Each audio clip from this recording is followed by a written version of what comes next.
Problem number 9. Find the top 5 staff members with the highest cumulative salaries, but only consider those who worked on events with total transaction values exceeding $50,000. So, select nato ang mga first name o last name sa staff. Di nato sila to combine them into one as staff name.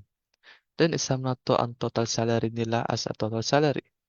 So, from transaction T, join event details on transaction table, event details ID. Since naman dali ang mga uh, data sa events, then dyan na to staff details para makuha na to ang mga ano eh. Then sa staff details, yun dyan na po attendee details sa at event details nga attendee details sa ID. Then sa where clause, dali na to makuha ang formula or the process para makuha na to ning part nga only consider lang daw ang mga trabaho o nga na transaction exceeding $50,000. Then we group the data by first name and last name.